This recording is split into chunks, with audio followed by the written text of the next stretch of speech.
Estamos de volta com o programa Você Pode Ser Feliz aqui pela Rede Século XXI, atendendo aos seus pedidos de oração, colocando diante de Deus as suas intenções, as suas ações de graças, tudo aquilo que você acha importante para você, para sua família, para os seus amigos, você traz aqui para a gente rezar junto.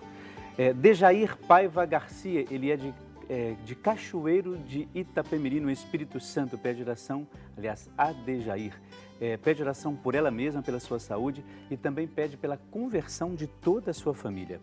Dinamar Lima Leite, filho de Nova Iguaçu, no Rio de Janeiro, pede oração por Ayrton Lopes da Silva, pede também por Maria, por si mesmo, pede por Jupiara, Isabela, Guilherme, Arthur, Jairo, Sebastião, vários nomes aqui, Eleido, Elias e também por Marcos Antônio.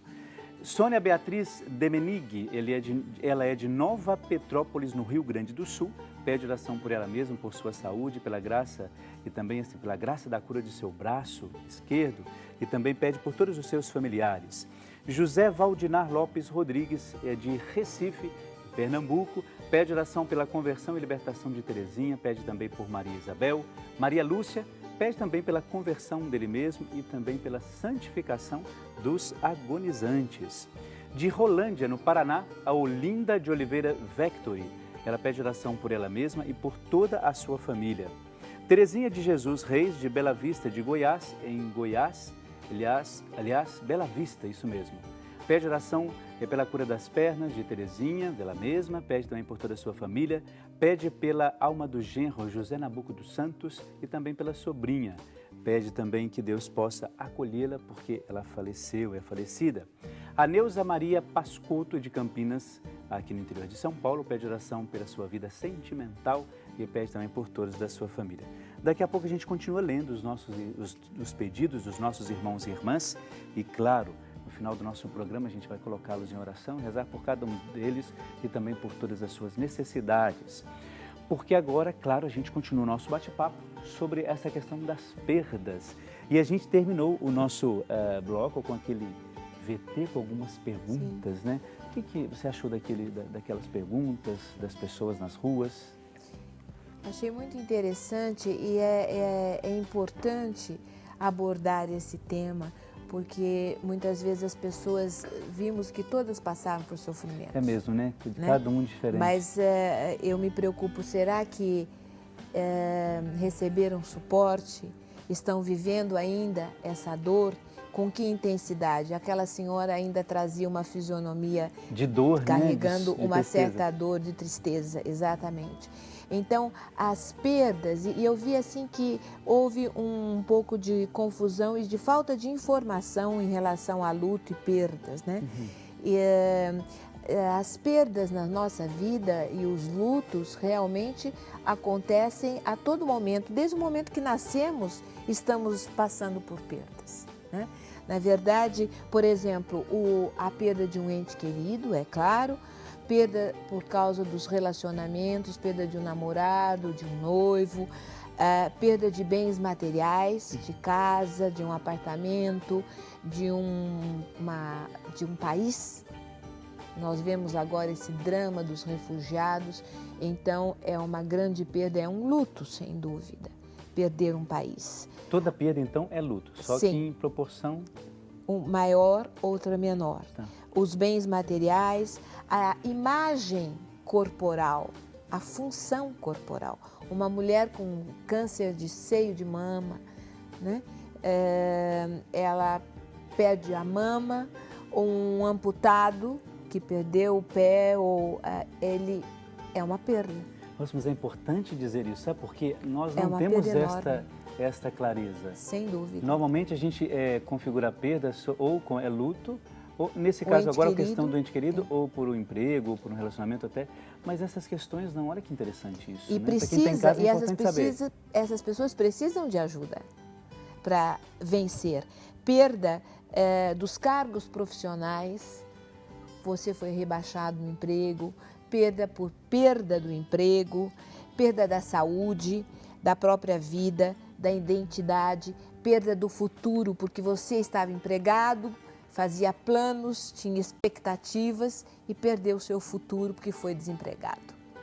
Então, há várias perdas e temos que ter essa sensibilidade, essa lente para captar e se disponibilizar em ajudar estas pessoas para que sofram menos, como cristãos, Claro, como Jesus fez. Sabe, independente de qualquer coisa, né? Você citou a questão da compaixão, né? Eu achei tão bonito isso, porque quando a gente fala desses cuidados paliativos, que depois é muito maior essa questão do que eu imaginava, né? A compaixão, ela é essencial. Né? A gente não consegue se colocar, né, na dor do outro, é claro que não, né?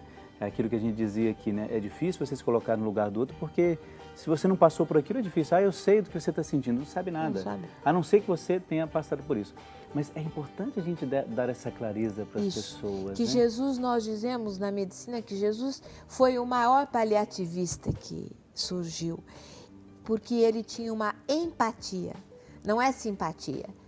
Simpatia eu posso me simpatizar com o senhor, com o cameraman, com o tal. A empatia vai além. A empatia é eu vestir os seus calçados e estar ao seu lado, mesmo que eu não possa sentir a sua dor. Foi isso que Jesus fez. Mas é um gesto bonito, não é? Isso é. Ele Por isso foi que o Jesus mestre da empatia e o maior paliativista Agora, do mundo. eu gostei dessa questão, porque assim, nós normalmente temos uma visão negativa, não tanto, mas um pouco negativa da questão do paliativo. Eu não Sim. sei se nós empregamos bem essa palavra. Você tem Eu razão. acho que é importante esclarecer isso. O Sim. paliativo, então, ele seria algo bom, no caso. Extraordinário. Por quê? Porque para nós, no Brasil, que é considerado o país onde pior se morre no mundo, segundo a revista The Economist, nós só estamos na frente da Uganda.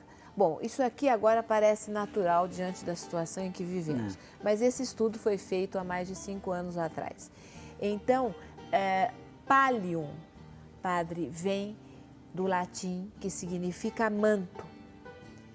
Para nós, dá um paliativo, dá um remedinho qualquer para enganar, Para enganar até encontrar uma solução. Não, isto não é paliativo. Pallium vem do manto, que significa encobrir aquele que necessita de cuidados, de conforto, a fim de aliviar todo o seu sofrimento global, seja físico, psicológico, social e espiritual. Daí a importância dessa palavra paliativo, cuidados paliativos. Agora, sabe que eu estava pensando aqui, né? Nós seres humanos temos uma dificuldade muito grande de lidar de fato com a perda. E enquanto você falava, eu pensava assim, quando meu pai faleceu, a minha primeira preocupação era com a minha mãe, obviamente, e agora como é que vai ser tudo isso? Porque eles viveram 57 anos juntos. E quando você falava essa questão assim, você cria vínculo. Isso Quantas histórias. É impressionante.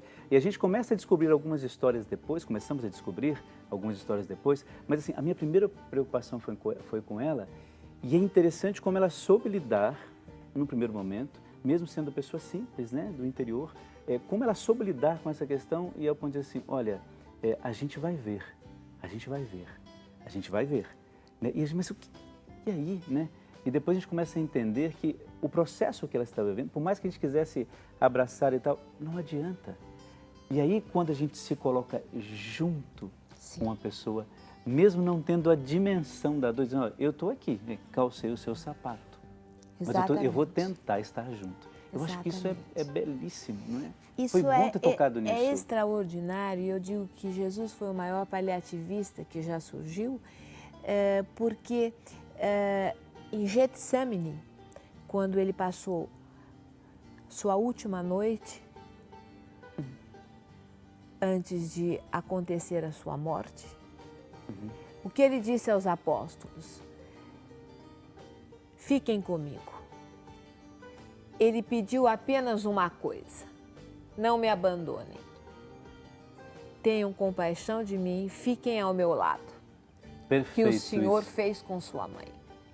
Você não precisa dizer nada, basta estar ao lado. Se você não tem palavras num velório ou numa visita para confortar, não as diga, basta um olhar. Se você não tem coragem de dar este olhar, abrace. Se o abraço não te for suficiente, fica em silêncio, fica apenas ao lado da pessoa e não a abandone em seu sofrimento. Isso é perfeito, não é? Você sabe que às vezes nós, como cristãos, né, tínhamos que nos preocupar muito mais com isso. Inclusive a igreja hoje, ela tem um carinho muito especial com a pastoral das Ezequias, né, nos velórios, não é? Tem um carinho muito especial, porque assim, é o momento em que a pessoa ela está ali desnudada de tudo. Porque quando você perde alguém, nada mais tem valor para você. Entende? No sentido assim, de que as outras coisas se tornam relativas porque a sua dor ali é imensa. Quer dizer, você perdeu o que você não gostaria de perder. Eu até queria aproveitar esse gancho dessa nossa reflexão, porque assim, nós vamos assistir um vídeo de uma família que tinha uma criança que sofria e tinha um problema, uma doença, e eles lutaram muito, né, que tinha um câncer, lutaram muito com isso, né, e depois tem um fim que talvez a gente não gostasse tanto. Então eu gostaria que você acompanhasse comigo e vamos ver qual é o final dessa história. O vídeo é da Lúcia de Indaiatuba. Acompanhe comigo.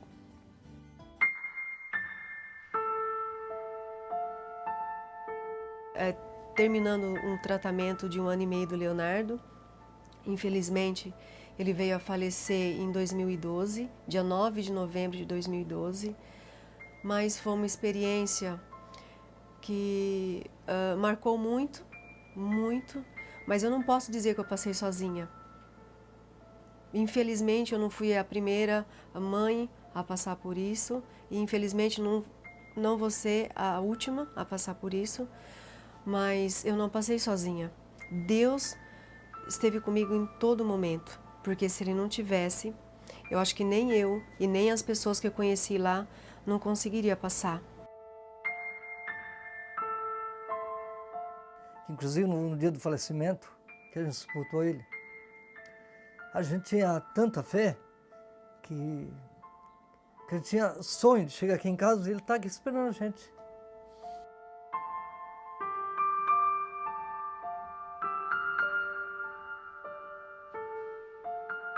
É muito difícil, é muito difícil. Eu falo que é uma superação, já é que a gente consegue todo dia. Todo dia você recebe uma injeção de ânimo. Eu falo assim, ó, quando as pessoas têm fé, que é o fator principal, Deus vai te dando uma injeção, eu digo que é uma injeção de força a cada dia. Uma injeção de força a cada dia, a cada instante, para você ir caminhando e ir superando, ir caminhando e ir superando.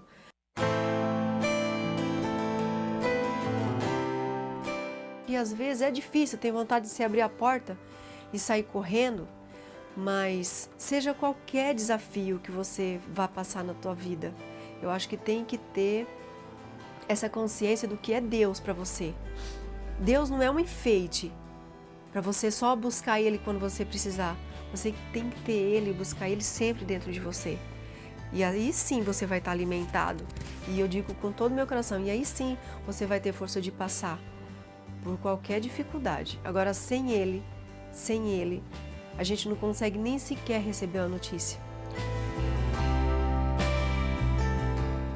E agora, em 2014, Deus nos presenteou com mais um filho, que agora ele está com 4 meses. E aqui a gente deu o nome de Leonardo Miguel, em homenagem ao irmão dele. O Leonardo veio a somar, porque trouxe uma alegria imensa para a nossa família. Eu chamo ele de meu presente de Deus.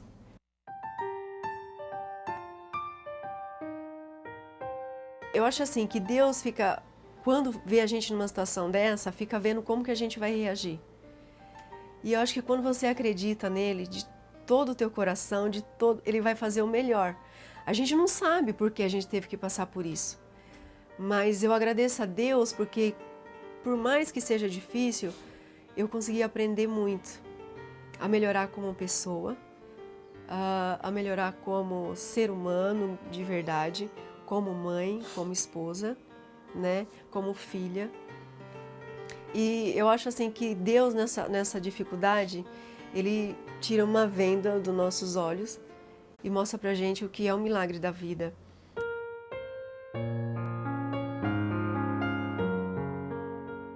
não percam um instante com seus filhos, nem um instante sequer.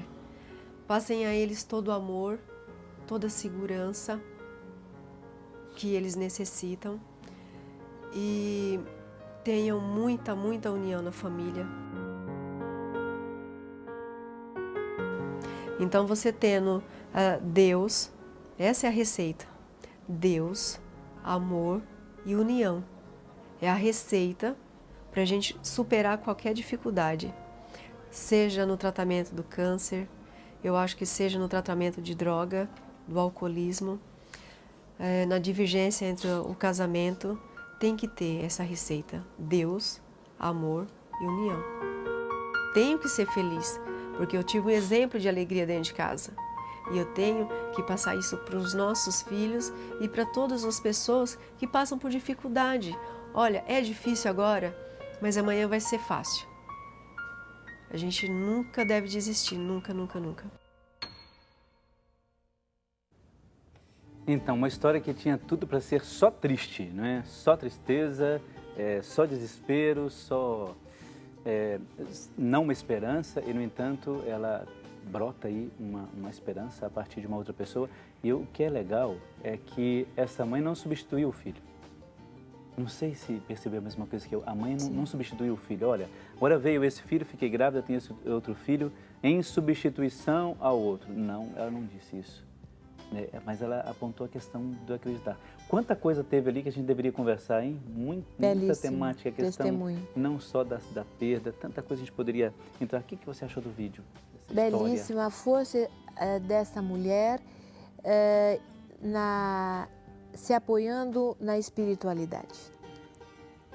Ela buscou resolver o seu luto, reinventando uma nova forma de viver. Se apoiando na fé, na espiritualidade de Cristo e tendo uma outra criança, não para substituir aquela que partiu, mas ela buscou reinventar um outro processo de viver. Ela achou uma saída e a força para encontrar essa saída foi a espiritualidade que ela carregava, que é Jesus Cristo dentro dela. Uhum. Isso é que a motivou a ser esta mulher forte que ela é hoje. É interessante que uma das coisas, o nome dele é Lúcia, de Indaiatuba, aqui perto de nós, né? Uma das coisas importantes que eu achei que ela disse assim, em horas que a gente chega em casa, ou então estando em casa, dá vontade de abrir a porta e sumir. Mas depois ela disse, isso não é a solução. Exato. Enfrentar, é melhor que a gente enfrente o problema, não é assim? Porque enfrentar a perda, enfrentar a dificuldade, porque não há outro caminho. Se você fugir é pior, porque uma hora isso volta. Eu não tenho os elementos, né, da medicina ou da psicologia para dizer isso com mais propriedade, mas eu acho que fugir é pior. É impossível fugir. Camuflamos por dentro, mas a dor permanece e é impossível fugir. Então a pessoa tem que deixar-se viver com as suas emoções, por mais dolorosas que sejam. Muitas vezes ela está em choque, fica em choque horas ou dias, ela quer chorar, gritar, ela perde a motivação de viver, entra numa apatia, na depressão, ela sente raiva, é preciso deixá-la sentir raiva, porque é uma raiva boa no processo de luto. Então, os sentimentos são os mais variados. São emoções que a pessoa vive no luto que são loucas emoções. Porque, por exemplo, padre, a pessoa tem a impressão de ver o ente querido no rosto de alguém que cruzou na rua. Ela tem a impressão de ouvir a risada dele ou dela, o barulho quando chegava em casa, chamando-a pelo nome, tem a impressão de que a pessoa está ao seu lado. põe a mesa para o almoço e coloca o prato, o garfo, o copo daquele que partiu. Mas eu queria entrar nisso. Então eu estou enlouquecendo? Não. São emoções que você está passando e vivas. Não reprima. E cuidado, atenção com os medicamentos. Porque a pessoa pensa que está enlouquecendo e vai procurar um médico para pedir remédio. E o médico então dá um antidepressivo. E o antidepressivo inibe as emoções que a pessoa precisa viver para resolver seu luto. Então, viva essas emoções. Eu quero até depois entrar nesse assunto, porque eu tenho um exemplo bem interessante sobre essa questão. Mas antes, assim, nós vamos para o intervalo. Daqui a pouco a gente já volta, um instantezinho só o intervalo, para a gente continuar esse bate-papo, porque muita coisa boa para levar para você. Muita reflexão para que você possa aprender algumas coisas importantes sobre a questão do luto. Intervalo é rápido, daqui a pouco a gente já volta, um instantezinho só. Até lá.